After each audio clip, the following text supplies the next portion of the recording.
Hello, Feuzion. My name is Alex Fuse, host of Fusion News, and we have another big show for you this morning. I am on the phone with Bill Brown, who is the former Astros play-by-play announcer. So, Bill, first question.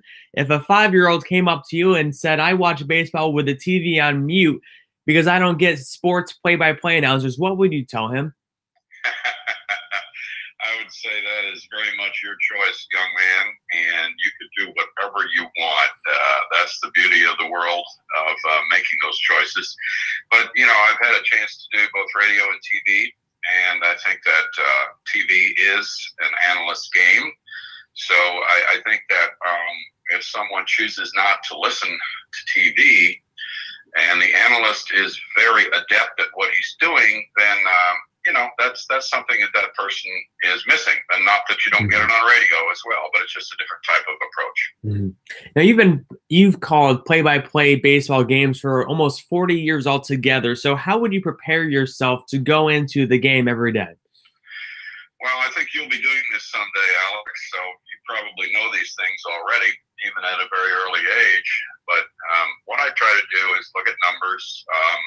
Statistics don't tell you everything you need to know, but be conversant, be familiar with the statistics on the players. But beyond that, what are their life stories? What's going on? Where have they come from? Where did they go to school? Have they had difficulties along the way? Have they had injuries, family tragedies, anything like that that might personalize that for the listener or for the viewer is important. So just try to background yourself in everything you can possibly do going into that game. Now, Bill, do you still watch baseball? Do you still watch the Astros every now and then? Yes, I watch the Astros all the time. I'll be going to the game tonight and tomorrow night. I don't go to every game, but sometimes I take my camera and take pictures. Sometimes I talk to people during the game, whatever. But yes, I'm still very involved as a fan now, and it's a lot of fun. So as a fan, everyone needs their take in the business. So the Astros at the trade deadline, they picked up Osuna from the Toronto Blue Jays. Very controversial trade for the Astros. What was your take when you saw the news about that? I've been very disappointed, Alex, in some of the journalism because of people rushing to judgment. And I think in this world in which you are now and in which I did not grow up, Facebook and Twitter are not always positive developments. People in journalism fields are rushing to judgment. They want to be first with the story. They're not willing to wait for all the facts to come out. We don't have all the facts on what has happened with him. And we're not going to have them for a while, and we may never have them. But yes, it was a very controversial move. It was a risky move. I think it's going to work out fine. But people need to understand it, and I don't think that understanding is coming yet. With that, what was the best advice you have ever received in this career of sports broadcasting? Well, I worked with a gentleman named Ken Coleman who used to do Boston Red Sox and Cleveland Indians. And Ken was the unfortunate victim of a BB that was shot into his eye when he was a youngster. So he only had one functioning eye. And he would tell me, you need to wait a little bit longer on your play-by-play calls. You don't have to rush. You're not always certain. Maybe the ball disappears from your view. You don't know where it is.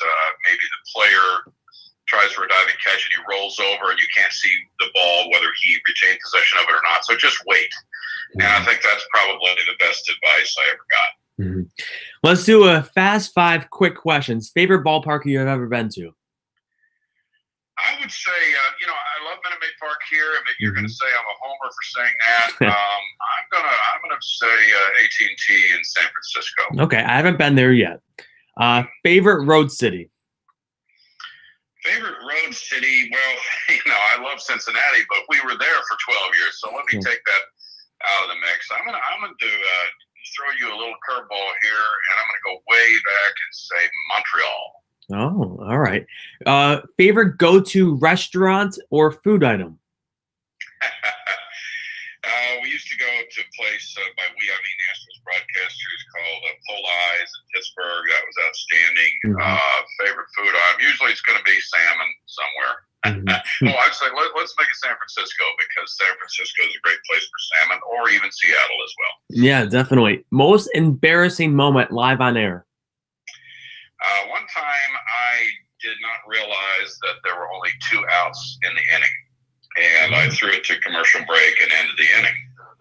And I later found out that we were playing the Pirates, and every other broadcaster did the same thing. It was very embarrassing for all of us, and the players as well ran off the field, and there were only 2 outs. There was a long rundown play on a double play, and it was July, and people kind of lose their concentration once you get deep into the season. And so after this long rundown, this tag play, the Pirates ran off the field, and we all threw it to commercial, and then we realized somebody in the television production truck said, "Hey, that's only 2 outs." That was pretty embarrassing. Well, the players thought it too, so it wasn't that bad. Right. So, Bill, what led you to the decision to retire from basically calling baseball games as your career, something that I want to get into as well? Right, and I'll hope that you'll have this decision someday yourself.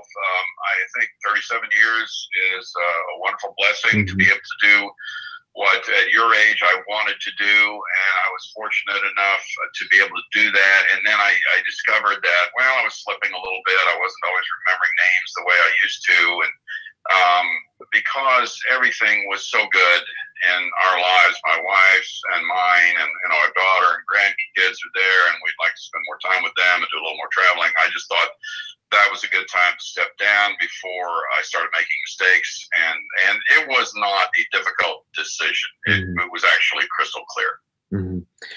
So with all that, 37 years in the business, favorite moment? Well, I was lucky to have Craig Biggio's 3,000th hit here. I was in Cincinnati when the Reds won back-to-back World Series in 75 and 76. But I must say that the Astros winning the World Series last fall was my favorite moment, because this team had been playing ball for 56 years, and this was the first time this had ever happened. It was a long uphill struggle, and so that's what makes it more worthwhile. And now, Bill, last question before we wrap up this interview. You did this for 37 years now. What is the best advice you could give someone getting into this career? I would just say that it's important to cultivate relationships. For you, it would be important to meet people. I saw your show with John Sterling. That was excellent. Thank you. To be able to meet the John Sterlings of the world and say, "Hey, can you listen to my tape?" When you have a tape that you think is pretty good, and your friends and your family are telling you, "Hey, you're good," then seek the advice of a professional and see how good you are, and some things you can work on to do better. And I think that would be good advice. Thank you very much, Bill. I greatly appreciate it. And tell your Astros to go easy on the Yankees this year, okay? I sure will, Alex. Thanks for the time. Thank you very much. All right, Feuzion, just heard it from Bill Brown, the former Astros play-by-play announcer. We just talked about his career, the Astros, and, maybe what's next for the Astros. I greatly appreciate all the Fuse Nations out there tuning into this episode, and I hope to hear and see you all very soon. Thanks again for watching, and I will be seeing you very soon.